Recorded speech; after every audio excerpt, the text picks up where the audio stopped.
Buen día, ¿qué tal muchachos? ¿Cómo están? Voy a llamar lista con los que ya están y después le voy a poner al resto presente, ¿sí? Bueno,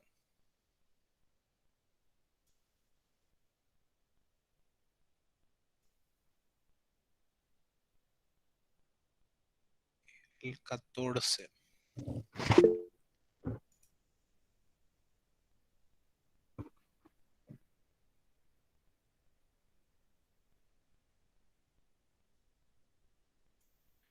Adorno Romina, Presente.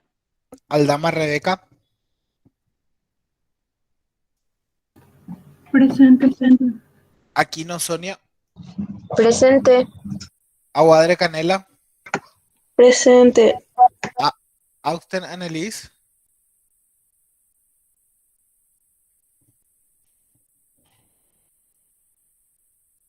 Ábalos Matías,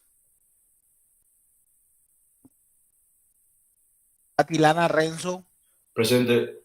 Eker Clara, Benítez Jonathan, Presente. Benítez Lucía, Presente. Cabral Camila, presente, Cáceres María Cecilia, presente, Cardoso William, Presente. Chamorro María Belén, presente, Ricorio Elías, Presente. Olman Ana, Presente, profe. Uvilla Romina, Presente, profe. Dávalos Sara, Presente, profe. dale, de Amorisa María del Mar, presente, del Valle Matías, Presente. Estigarribia María de los Ángeles, Presente. Fernández Álvaro, Presente. Ferreira Rebeca, Presente. Flores María Paula, presente, García María Paz, presente, García María Belén, Presente, profe. Garres María Yelem, presente, Gil Karen, presente, Gómez Yamila, presente, Win Rolando, Ibarra Patricia,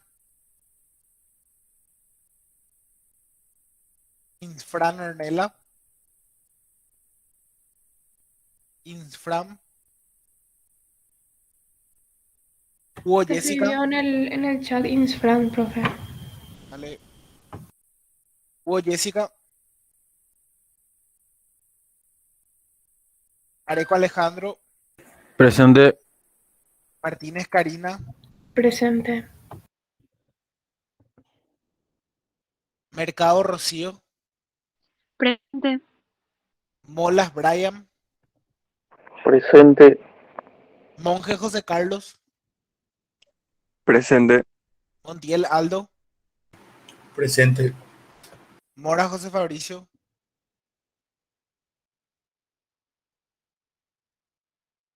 Campos María Alejandra, presente, Pérez Evelyn, presente, Prieto Alfredo, Presente. Ramírez Gabriela, Recalde Vivian, presente, Rodríguez Carlos, Presente. Rojas María Mercedes, presente, Ayer Silvio, Sena María Belén, Presente. Torales Antonio, Presente. Uche Guillermo, Presente. Velázquez María Belén, Presente. Salazar María Belén. Presente. Dale. Bueno. Vamos a poner, profe, yo me uní recién a usted en el liceo. dale. Austen. Ustedes saben que nosotros teníamos una profe de tóxico, parece que era. Sí, de toxicología, que ponía la silla en el picaporte para que no podamos entrar si pasaba las 7. Ahora no podemos hacer eso. Sí, en serio, sí. Su profe va a hacer también. Dale, Gabriela, te pongo presente.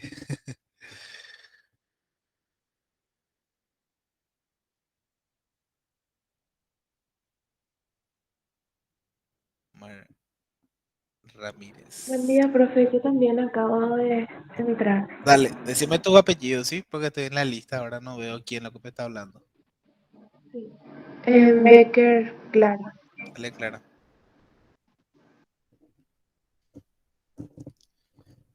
Ábalos Matías, Win Rolando, Ibarra Patricia, Cubo Jessica, Mora Fabricio, Silvio Sayer. Ellos es lo que faltan, pero seguro después se unen. Silvio no cura luego. Ah, pero dale, profe. Sigue en lista nomás todavía. ¿Qué tal, profe? Buen día, ya llegué. Pensé que no iba a llegar, pero estamos. Bueno, empiezan, ¿verdad? Sí, profe, no hay problema. Muchachos, avisen en su grupo de sección que los que entran ahora escriban nomás su nombre en el chat para no interrumpirle a la profe después. Ya está, profe, gracias. Dale, dale. Bueno, vamos a hablar de la enfermedad de la glándula suprarrenal. Y vamos a empezar con un concepto básico de que las enfermedades endocrinológicas generalmente son o porque hay un exceso o un déficit de hormona. Y en el caso, por ejemplo, de la glándula suprarrenal, puede haber un déficit o un exceso de varias hormonas, porque se acordarán por fisiología que la suprarrenal tiene varias capas y que dependiendo de qué capa sea la que está afecta, podemos tener un aumento o una disminución de corticoides, de aldosterona y de adrenalina o noradrenalina, ¿verdad? Que eran la médula. Entonces, puede ser por una hipo o hiper función de la glándula en sí. Puede haber una alteración a nivel de los receptores hormonales, que es lo que suele pasar cuando uno tiene una intolerancia o una resistencia a la insulina, o por una producción ectópica o por iatrogenia.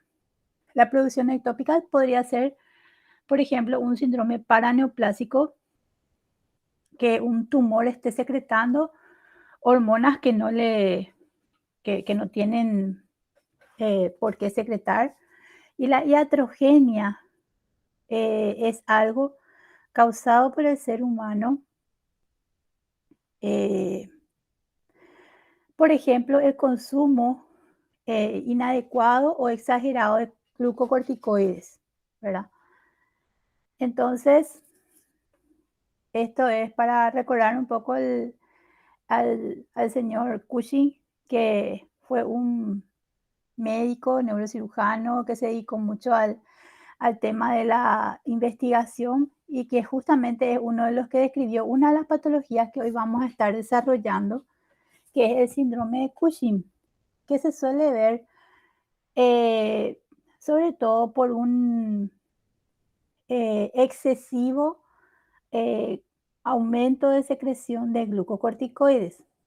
Es una enfermedad que tiene una prevalencia de 10 a 15 casos por millón y generalmente es mayor en mujeres su prevalencia que en varones y más en adultos que en niños o adolescentes. Y hay varias causas. La principal es la iatrogénica, que puede ser causada por el paciente en sí o por un médico. No es que el médico quiera hacer daño, ni mucho menos, pero van a encontrar en su vida de médicos pacientes que son polidoctor, no polifarmacia. O sea, que hoy se va contigo, mañana se va con otro, pasado se va con otro. ¿Y qué pasa? Vos le recetaste un medicamento por X tiempo y el paciente no le cuenta al siguiente médico donde se va lo que vos le recetaste, entonces el otro médico le vuelve a recetar lo mismo y así, ¿verdad? Entonces el paciente vive tomando o consumiendo medicamentos que realmente ya no necesita o que le pueden causar daño con otros medicamentos que él toma. Y al final terminamos siendo nosotros los culpables de su problema, pero no porque uno diga, el médico me enfermó, sino realmente ahí hay un problema que es que no se le da el gusto al paciente en lo que quiere escuchar o en lo que quiere hacer. Entonces va cambiando, pero al cambiar de médico no cuenta todo lo que consume o todo lo que lleva encima, ¿verdad? Y esto se ve mucho, por ejemplo, en las urgencias, donde hay pacientes que son frecuentadores de urgencia y no de consulta en consultorio. Y viene, por ejemplo, el asmático y el médico de urgencia le da corticoides. Después de 3 días, sigue con su crisis asmática y el paciente vuelve a consultar con otro médico, porque en la urgencia generalmente son turnos de 12 o de 24 horas, y ese le vuelve a dar corticoides. Y así sucesivamente, ¿verdad? El síndrome de Cushing ACTH dependiente es generalmente causado por la enfermedad de Cushing, que puede ser por un adenoma hipoficiario secretorio de la ACTH en un 70% de casos, o puede ser una secreción ectópica de ACTH o por una secreción ectópica de CRH. La ACTH independiente es lo que se suele ver cuando hay un adenoma o un carcinoma en la glándula suprarrenal o cuando tenemos una hiperplasia suprarrenal bilateral micronodular. Entonces, el síndrome de Cushing en sí puede ser causado por problemas exógenos, o sea, externos al paciente, que puede ser por consumo excesivo de alcohol o de glucocorticoides, o puede ser causado por problemas endógenos. Y esto otra vez dependiente de ACTH o independiente de ACTH, que es lo que acabamos de decir, ¿verdad? Que el dependiente puede ser un adenoma hipoficiario, un síndrome de secreción ectópica de ACTH o por síndrome de secreción ectópica de CRH. Y el independiente puede ser un tumor adrenocortical, el síndrome de McCune-Albrigh por hiperplasia adrenal macronodular o por hiperplasia adrenal nodular pigmentada. La misma cosa que es la prevalencia relativa de las distintas causas que producen Cushing, y el más frecuente es el síndrome de Cushing dependiente de corticotropina o la enfermedad de Cushing en sí, que puede ser por los anteriores, ¿verdad? Y recordar que los glucocorticoides tienen la característica de que tienen un ritmo circadiano. ¿Qué era el ritmo circadiano? Era el ritmo de vigilia y actividad de la persona, que generalmente a la mañana teníamos un pico de secreción de corticoides, se acordarán que era a las 8 de la mañana, y que eso iba disminuyendo en el transcurso del día. En la enfermedad de Cushing, ese pico de secreción se mantiene durante todo el día. Y en el síndrome de secreción ectópica de ACTH también se suele mantener por más tiempo la cantidad de cortisol sérico en sangre, ¿verdad? Entonces, todo esto altera el ciclo circadiano del paciente, el ciclo hormonal del paciente, sobre todo si es mujer, incluso puede alterar sus periodos menstruales y volverse una persona irregular con respecto a la menstruación. Esto es lo que pasa normalmente, ¿verdad?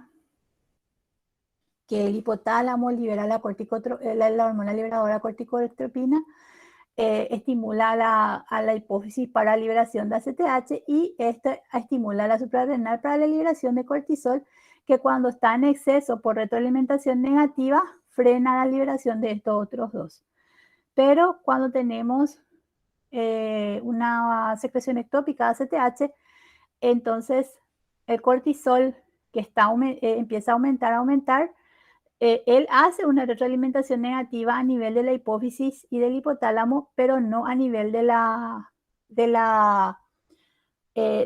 órgano que esté secretando en forma ectópica la ACTH. Y que cuando hay un adenoma hipoficiario pasa también lo mismo, que está muy aumentado el ACTH por la hipófisis y que eso aumenta el cortisol, pero no inhibe por retroalimentación negativa a la hipófisis. Lo mismo cuando hay un Cushing por un adenoma suprarrenal, que en este caso la ACTH va a estar disminuida porque hay un exceso marcado de cortisol que va a inhibir a la hipófisis, pero como la suprarrenal está produciendo sola el cortisol, esto va a estar aumentado en forma constante. Lo mismo el hipercortisol, tipo trabalenguas. Hipercortisolismo va a dar una actividad del receptor mineralocorticoide que puede producir expansión de volumen, hipertensión e hipocalemia. Esas son las 3 cosas que suelen dar el aumento de cortisol. Y incremento de la grasa visceral, una obesidad de localización centrípeta. ¿Qué quiere decir eso? Que va a ser una obesidad troncal en el abdomen, sobre todo, ¿verdad? Cara de luna llena y el cuello va a estar con una jiba dorsal. Esto es lo que se suele ver cuando hay un aumento de corticoides.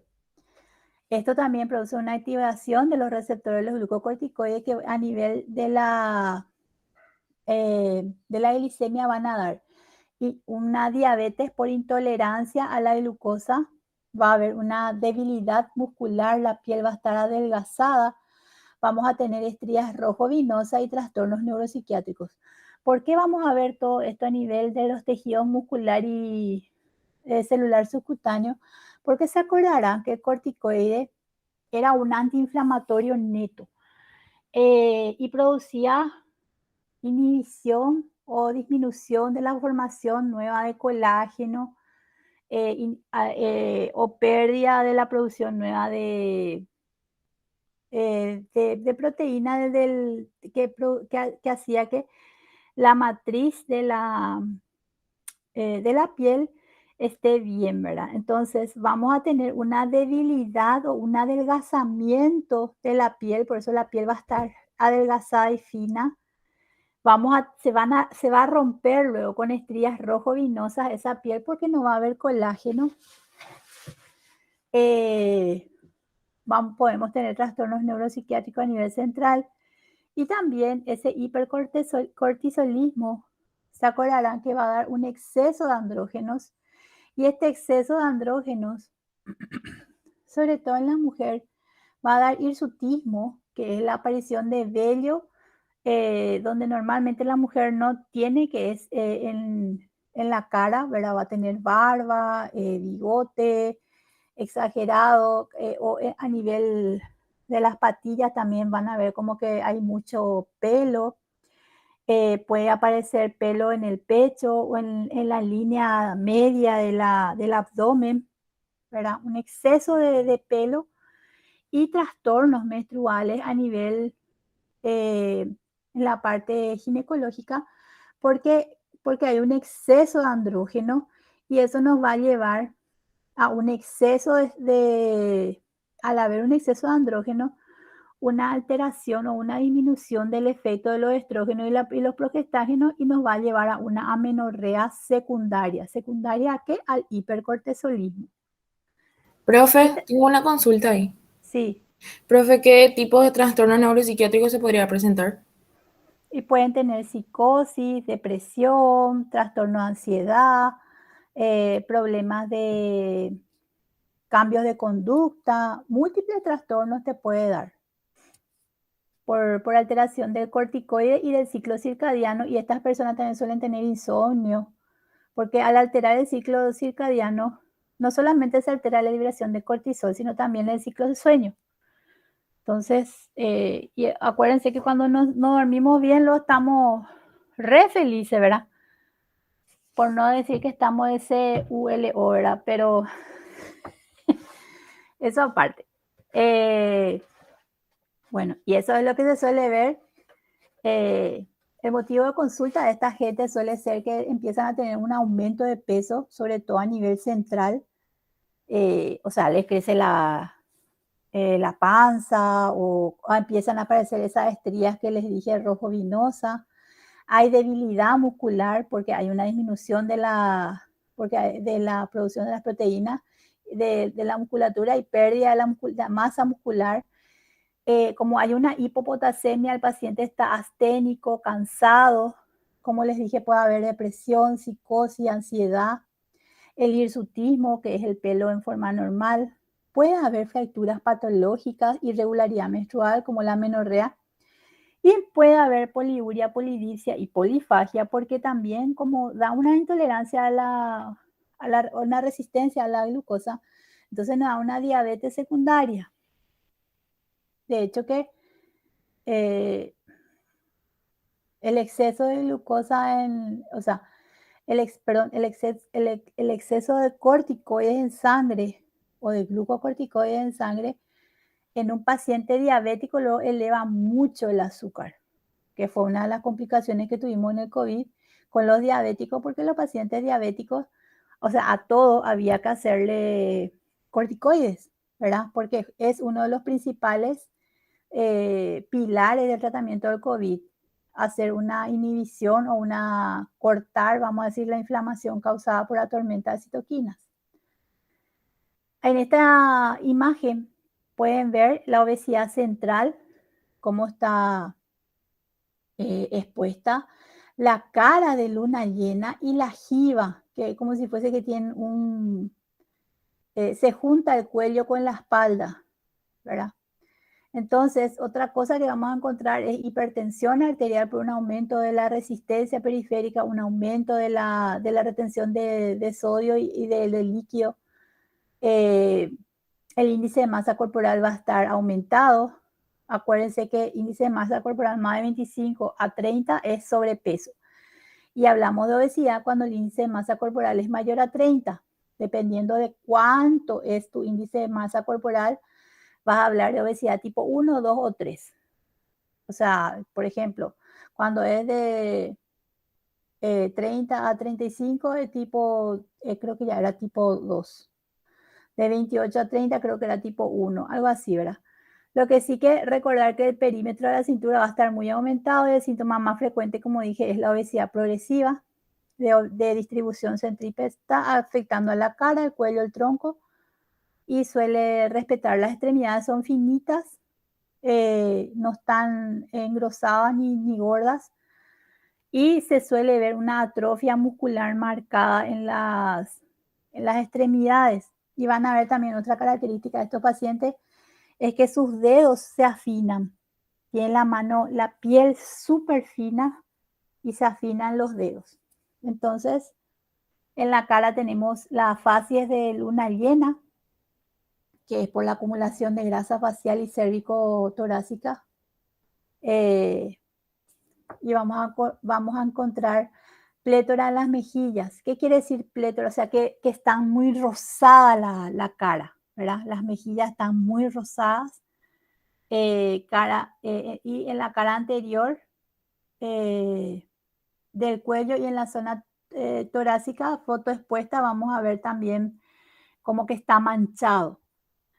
En el tórax la jiba o joroba de búfalo, que es por el depósito de grasa dorso cervical y pérdida del hueco supraclavicular que suele verse en las personas delgadas, le da al paciente un aspecto de cuello gordo y corto.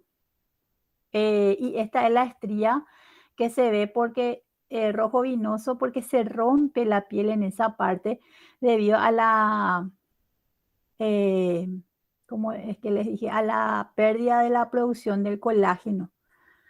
Entonces, esa acumulación, o sea, esa característica de estas estrías, más de 1 centímetro suelen ser sospechosas y el color púrpura es debido a la sangre venosa que circula por la dermis, ¿verdad?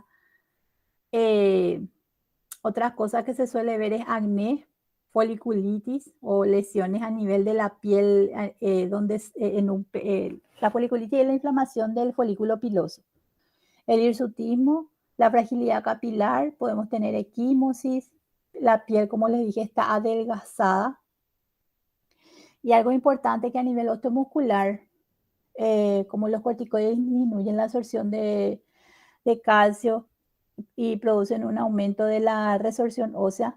Entonces hay una, primero, atrofia muscular proximal a nivel de glúteo y cintura escapular. Hay una debilidad muscular que es característica la necesidad de ayudar los brazos para incorporarse de la posición en cuclilla, y en casos más graves, dificultad para subir escalera o dificultad para levantarse si está sentado.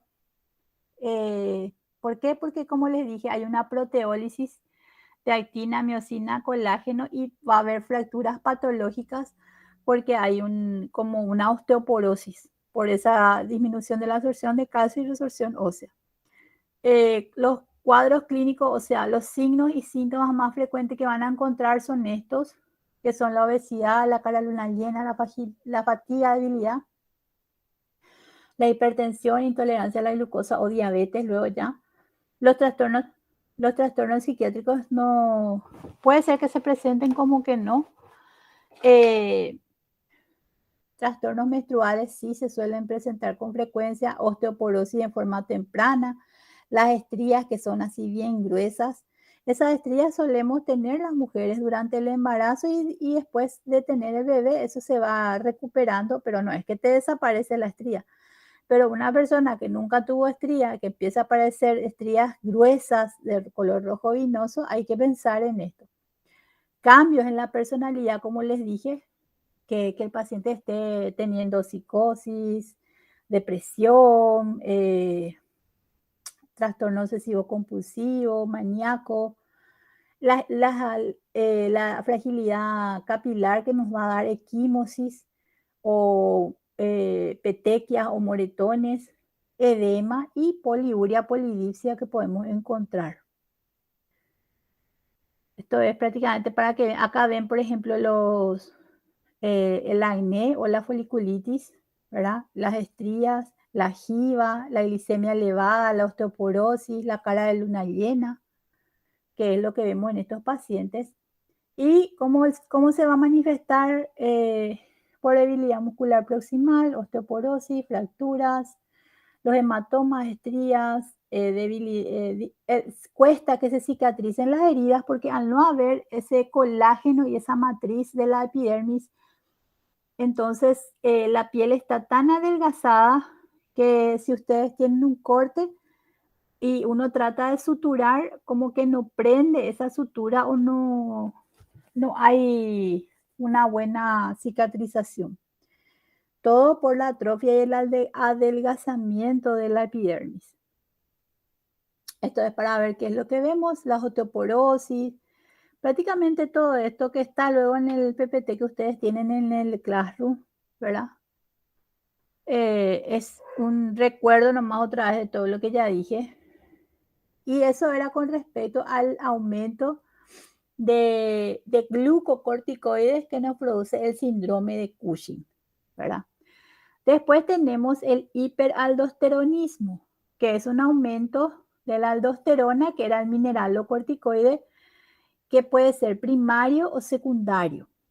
En el hiperaldosteronismo primario tenemos que generalmente el más frecuente suele ser el adenoma productor de aldosterona. Puede haber también un adenoma estimulante por el sistema renina-angiotensina. Casi siempre es idiopático y suele ser sensible a glucocorticoide o insensible a glucocorticoide. Estos dos tipos podemos tener.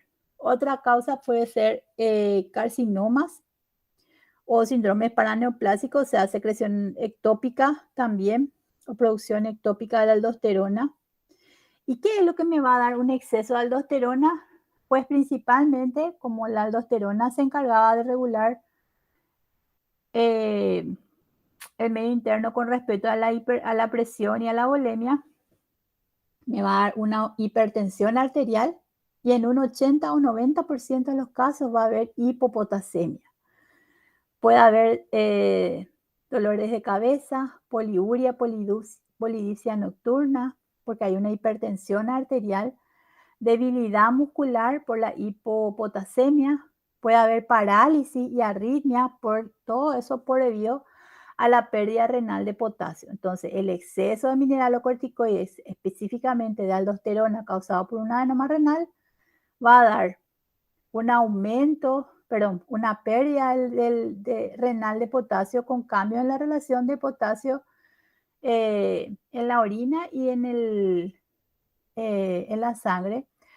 Va a haber una alteración de la excreción de bicarbonato y citrato por los riñones. Estos cambios en la relación de potasio va a dar una hiperpolarización de las membranas celulares con prolongación del potencial de acción y periodos refractarios.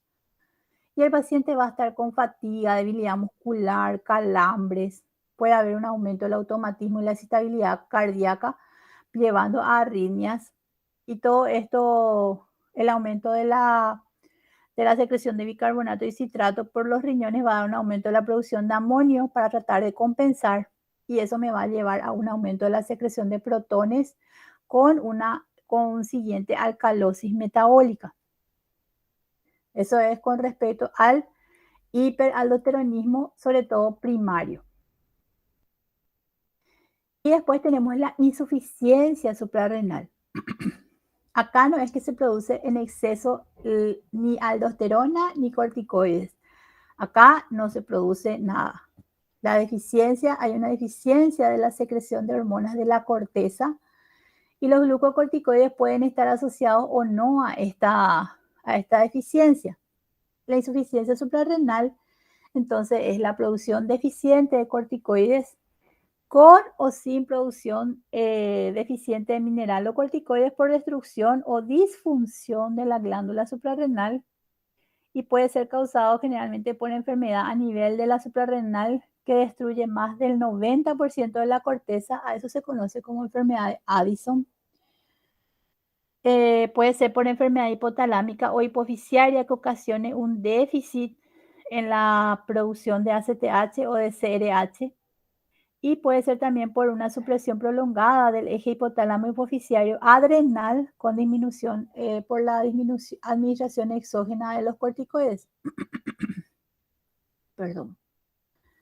Entonces, esto es prácticamente también las causas a nivel de la insuficiencia adrenal. Puede ser primaria o puede ser secundaria. La primaria puede ser, la más frecuente es la autoinmune. Puede ser secundaria a tuberculosis, que no solemos ver más tanto. Se ve sobre todo en los pacientes que son PBBS, pacientes que viven con el virus de SIDA, porque hoy en día la tuberculosis, hay todavía mucha tuberculosis sin SIDA, pero también hay un exceso o mucha tuberculosis multiresistente a fármacos, que es la que suele ser por VIH. Infecciones por hongos, hemorragia, amiloidosis, sarcoidosis. Y la insuficiencia secundaria suele ser causada por supresión adrenal, por administración exógena de corticoides o ACTH, y suele ser secundaria al tratamiento del síndrome de Cushing o puede ser por lesión de hipotalámico o pituitaria. Entonces, puede haber también disfunciones endocrinas asociadas al síndrome poliglandular autoinmune, que como les dije, el autoinmune era el más frecuente de todo, en donde tenemos el tipo 1, tipo 2, tipo 3, donde va a estar afectado, por ejemplo, en el tipo 1 la glándula suprarrenal, pero también la paratiroides. En el tipo 2 va a estar afectado la enfermedad, la suprarrenal, va a producir diabetes y tiroiditis. Y en el tipo 3 vamos a tener también una afectación de la glándula tiroides con diabetes, ¿verdad? En qué momento se manifiesta, el tipo de herencia, si es autosómica dominante o recesiva. Lo que ustedes tienen que recordar sobre todo es que la insuficiencia adrenal primaria suele ser por déficit de glucocorticoides y mineralocorticoides. O sea, no hay corticoides, no hay aldosterona. ¿Y cómo se ve esto? Se ve con aumento de la pigmentación de la piel, sobre todo en la zona expuesta, o en cicatrices recientes, en la axila, a nivel del surco palmar y en los puntos de presión, por ejemplo, en el codo, en las rodillas, En los nudillos de las manos, ahí van a tener una hiperpigmentación. Y puede haber también vitiligo porque generalmente suele ser autoinmune. El vitiligo es la pérdida de la pigmentación normal de la piel. Seguramente han de conocer a alguna persona que tiene, como ustedes pensarían, manchas blancas en la piel, pero realmente no es manchas, sino que son pérdidas de la melanina que le da color a la piel. Y en la insuficiencia renal secundaria, generalmente lo que hay es un déficit de glucocorticoide. El eje renina-angiotensina-aldosterona está intacto, acá no hay una alteración de la aldosterona y la pigmentación excesiva suele estar ausente. Esas son las diferencias con respecto a la insuficiencia renal primaria y la secundaria. Y otra vez la presentación puede ser aguda o crónica. Cuando es aguda suele ser una emergencia médica. El paciente suele entrar en hipotensión, falla circulatoria, anorexia, náuseas, vómitos, puede tener dolor abdominal, puede haber fiebre, hipoglicemia, shock y dolor abdominal. Estos son todos síntomas inespecíficos que si uno no piensa en una insuficiencia adrenal, uno no va a hacer el diagnóstico. Entonces, casi siempre por eso lo que hacemos cuando tenemos, esto parece una sepsis, si es que pensamos mirando desde afuera. Si el paciente tiene hipoglicemia, fiebre, dolor de cuerpo, dolor abdominal, náuseas, vómito, hipotensión, shock, ¿en qué vas a pensar? Es que está con una sepsis, una infección generalizada. Y si vos empezás a administrar medicamentos, corticoides, ¿cómo les voy a decir? Empezás a administrar antibióticos pensando que es una infección generalizada, y no le haces su dosaje de cortisol, entonces no vas a hacer el diagnóstico, por ejemplo. Y a nivel de la crónica, lo que se suele ver es que suele ser de inicio insidioso, o sea, lento, progresivo. El paciente presenta debilidad, cansancio.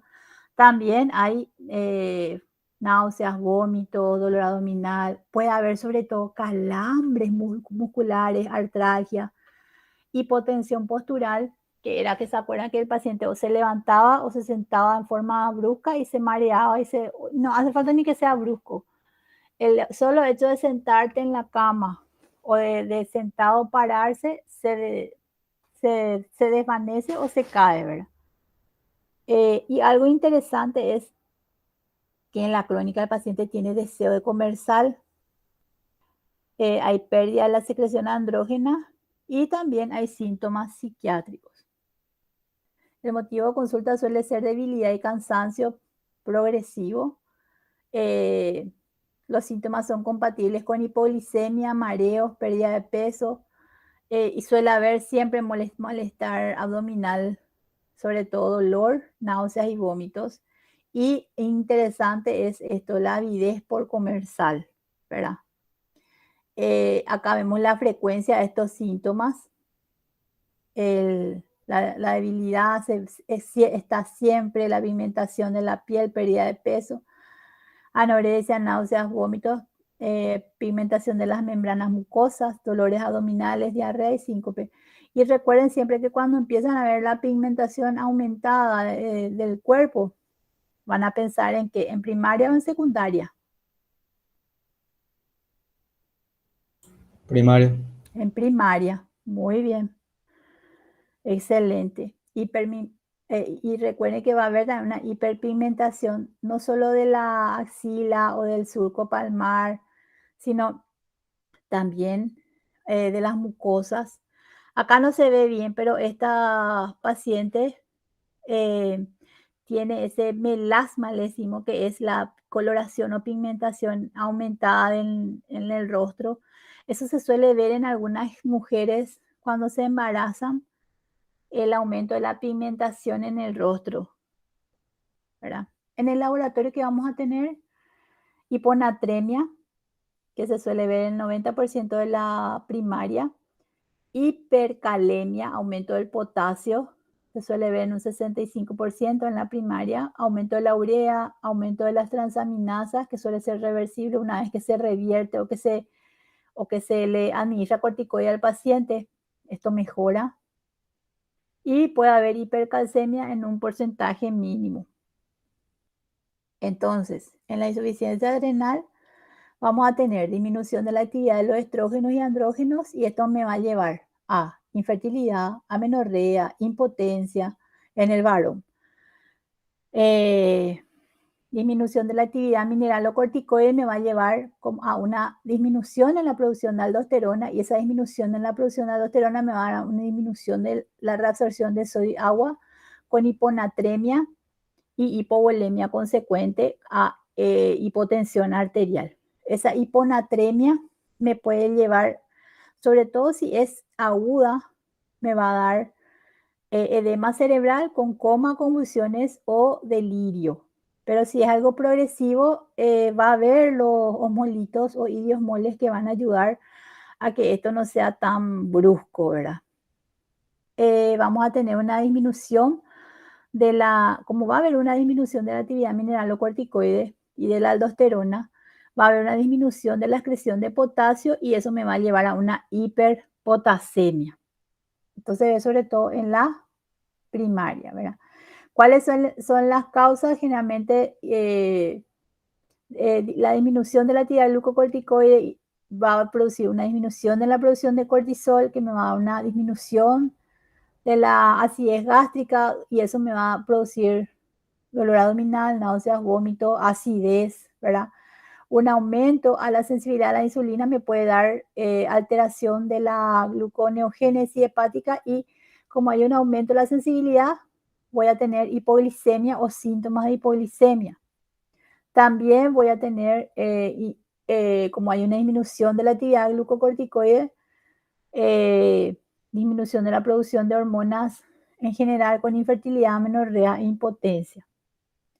Eso es con respecto a la insuficiencia adrenal primaria, ¿verdad? Y después están las enfermedades de la médula. Primero hablamos de la corteza y ahora hablamos de la médula. ¿Y en la médula qué era que se producía? ¿Se acuerdan? Adrenalina y noradrenalina. Muy bien. Entonces, si yo no tengo adrenalina y noradrenalina, no voy a tener una respuesta rápida a algunas situaciones. Y si tengo en exceso, ¿qué va a pasar? Va a pasar esto. Vamos a tener un exceso de adrenalina y noradrenalina puede ser causado por un tumor de la médula que se llama feocromocitoma. No es feo, pero bueno, así se conoce. Es un tumor del sistema cromafin, es más frecuente en las mujeres y puede causar crisis paroxística de hipertensión arterial, pudiendo llegar inclusive a dar convulsiones.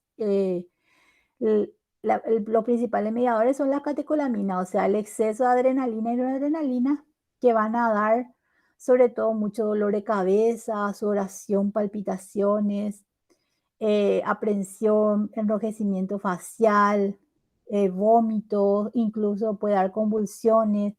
El paciente está en un estado así de alerta o de ansiedad generalizado y se le trata de, como decimos los médicos, H, o sea, histérica, o DNV, distonía neurovegetativa. Y realmente nadie, si vos no pensás en esto, vas a decir, no, es un síndrome de pánico. Tienen que pensar en esto antes de catalogarle a su paciente como un síndrome de pánico o como un paciente que está con una crisis nerviosa solamente. Por eso que es importante valorar esto, ¿verdad? ¿Qué va a pasar? El paciente que tiene un exceso de ADRE y noradre a nivel de las arteriolas va a tener un aumento de la resistencia vascular periférica y eso me va a llevar ¿a qué? A hipertensión o a crisis hipertensivas. A nivel de las coronarias me va a dar infarto o isquemia, a nivel cerebral puede dar convulsión, dolores de cabeza y a nivel abdominal, dolor abdominal. Esto también el aumento de adrenalina y noradrenalina va a llevar a una glucogenólisis con hiperglicemia y puede dar también a nivel de las glándulas sudoríparas un aumento de la sudoración. A nivel del sistema de conducción y de los ventrículos puede producir arritmias y me puede producir una hipertrofia ventricular con consiguiente por exceso de catecolaminas, insuficiencia cardíaca. Entonces, eso era con respecto a el exceso de producción de adrenalina y noradrenalina por la médula. Vamos a ver ahora un caso clínico. No sé si alguien quiere ayudarme y lee esto.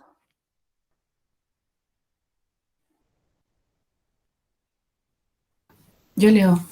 Bueno, María, de 33 años, consulta por aumento de peso de 15 kilogramos, cara de luna llena, hirsutismo, jiba dorsal, estrías rojas en pared abdominal, equimosis, piel delgada, insomnio, hipertensión arterial y diabetes de reciente diagnóstico.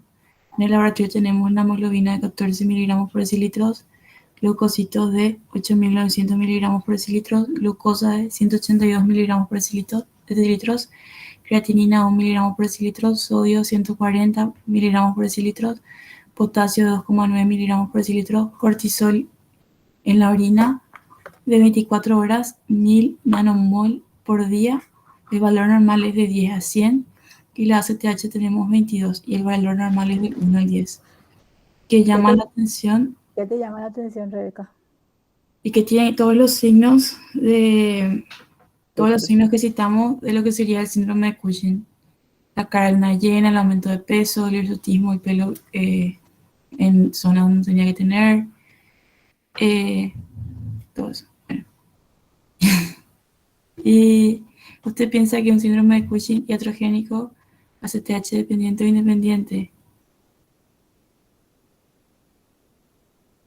Bien, ingesta de medicamentos.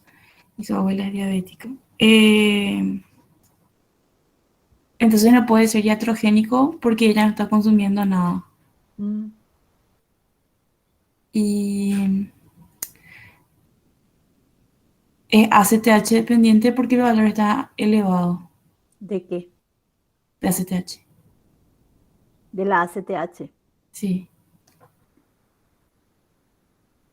Y bueno, ahí está. Un tumor. Exactamente, porque el exceso de ACTH es causado por ese tumor hipofisial productor de ACTH o puede ser por una enfermedad de Cushing misma, previa, ¿verdad?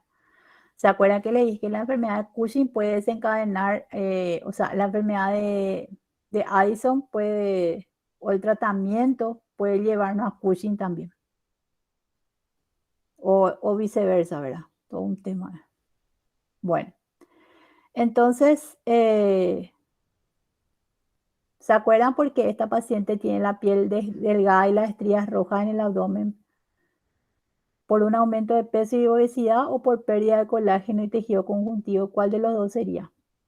Y la B. En esta paciente es la B, la causa, ¿verdad? Ayuda un poco el aumento de peso y la obesidad, pero el aumento de peso y la obesidad es otra vez causado por la enfermedad de Cushing, ¿verdad? Pero realmente es por la pérdida de colágeno y tejido conjuntivo. ¿Por qué el paciente tiene hirsutismo? ¿Por aumento de cortisol, por aumento de aldosterona o por aumento de andrógenos?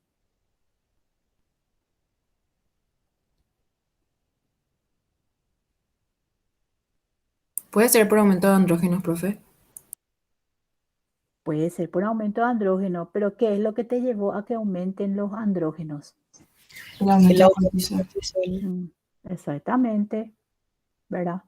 Por eso que para mí esta es realmente AIC, pero la profe Malvetti puso aumento de andrógeno. No sé si Carlito tiene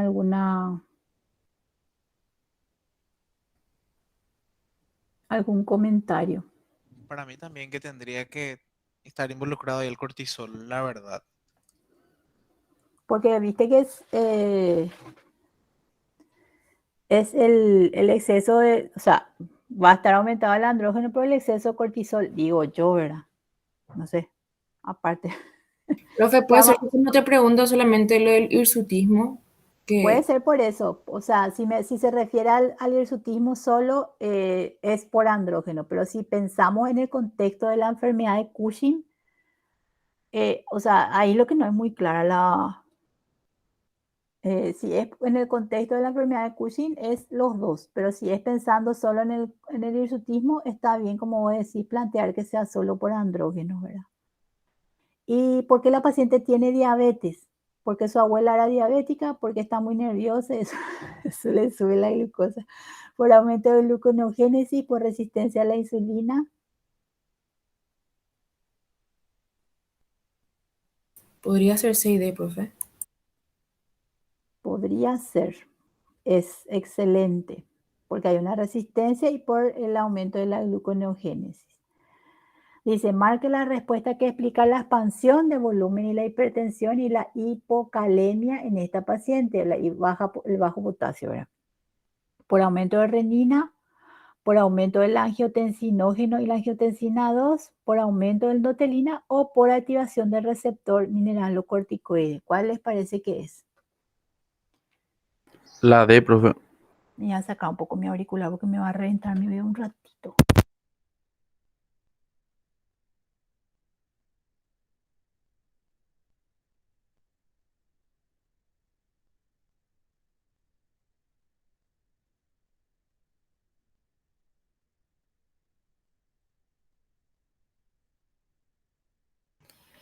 Profe, se apagó tu micrófono. Sí, está silenciada.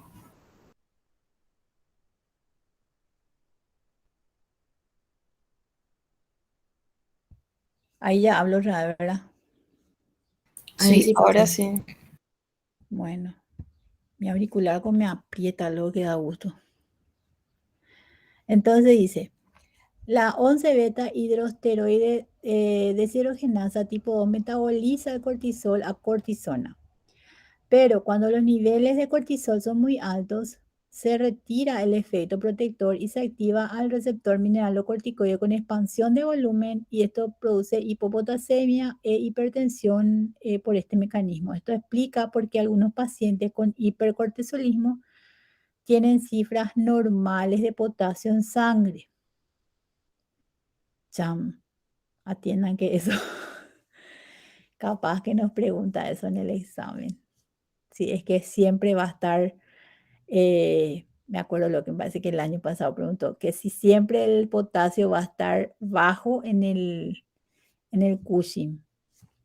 Entonces, si pregunta siempre, no va a ser siempre. Entonces, el aumento, la expansión del volumen, la hipertensión y la hipocalemia está en este paciente es por aumento del angiotensinógeno, angiotensina 2, por aumento de la endotelina y por activación del receptor mineralocorticoide. Los tres serían. Y se realiza una densitometría ósea a la paciente que informa osteoporosis. La osteoporosis en esta paciente, ¿por qué va a ser? Por un exceso de la excreción renal de calcio, por un aumento de la paratormona, por un aumento de la reabsorción intestinal de calcio. No. Entonces, ¿cuál sería la correcta?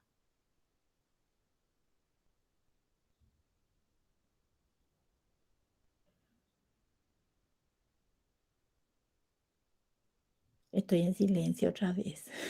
No, profe, estás. Puede ser A y B, profe. A y B, exactamente, porque hay un aumento de la excreción renal de calcio, les dije yo, y hay un aumento de la actividad de la paratormona, pero no es que haya un aumento de la reabsorción de calcio. No, esto no sucede. Entonces, A y B son las correctas en este caso. Estamos, eso es con respecto entonces a las enfermedades. Recordemos un poquito otra vez. Teníamos un exceso o una hipofunción, una hiperfunción o una hipofunción de la glándula, alteración a nivel del receptor, producción ectópica o por iatrogenia. Entonces tenemos el síndrome de Cushing, que era lo que aumentaba en el Cushing. Cortisol. Los glucocorticoides. Y otra vez puede ser con o sin Puede ser ACTH dependiente o ACTH independiente, ¿verdad? Y otra vez el hipercortisolismo me va a dar, ¿qué era?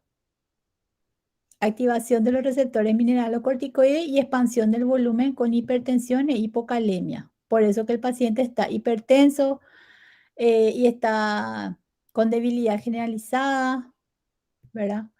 Por el exceso de corticoides va a tener todos los signos que presenta el paciente con obesidad central, cara de luna llena, las estrías, porque hay una proteólisis.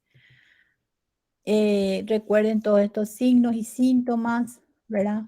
¿Y cuál es el siguiente? El hiperaldosteronismo, que puede ser primario o secundario, ¿verdad? Y recordar que el hiperaldosteronismo nos lleva ¿a qué? A un aumento de la aldosterona con pérdida renal de potasio, ¿verdad? La insuficiencia suprarrenal que podía ser primaria o secundaria y que podía ser otra vez aguda o crónica.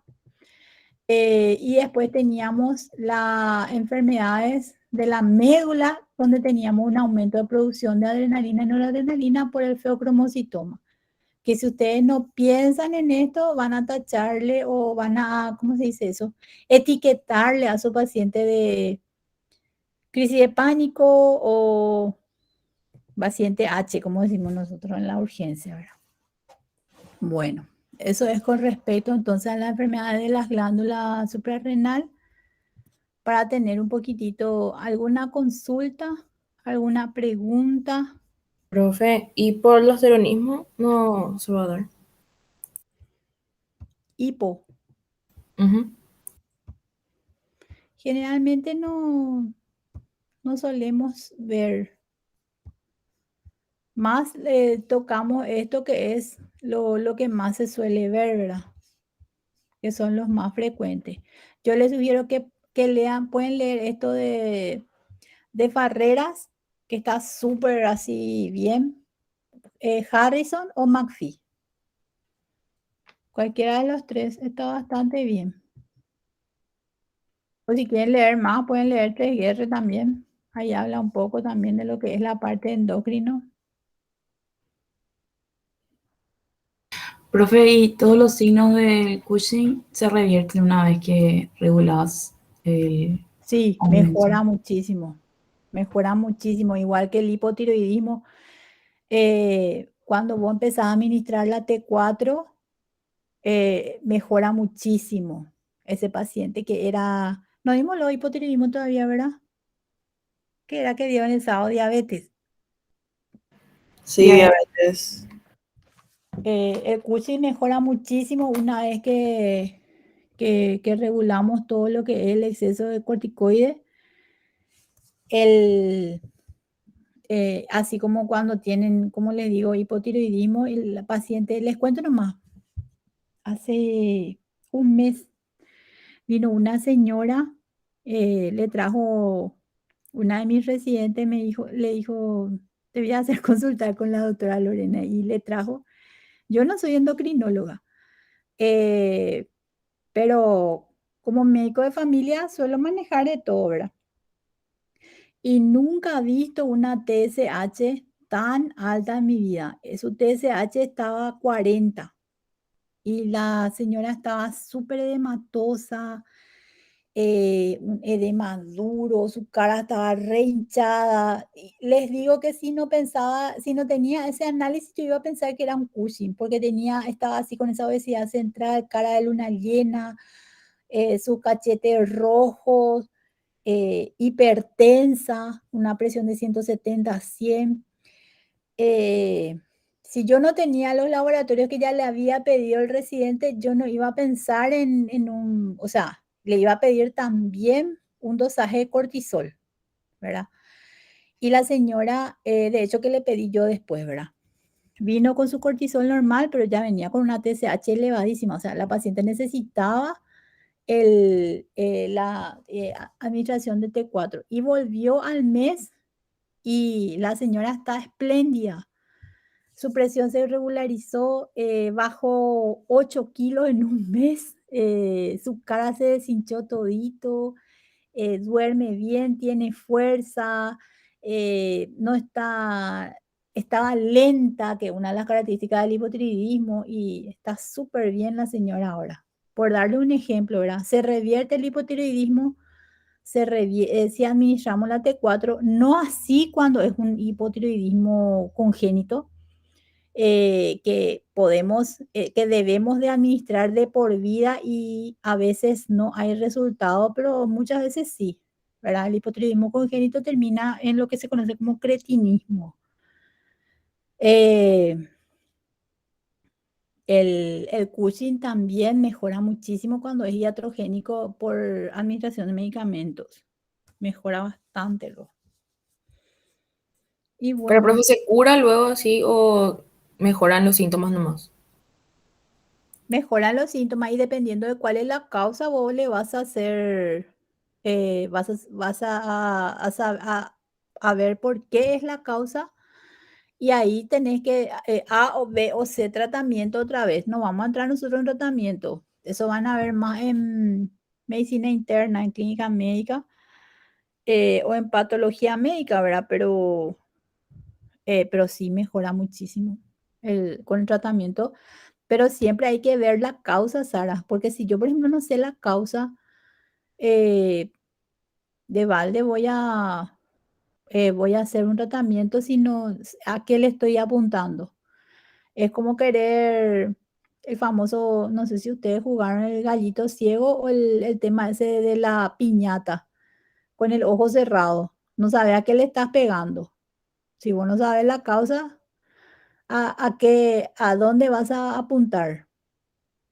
Siempre la causa es buscar la causa de tu patología para poder hacer un tratamiento dirigido. Dale, profe, gracias. ¿Alguna otra consulta, duda, pregunta? Si no, terminamos acá. Gracias, doctora. Bueno, dale chicos.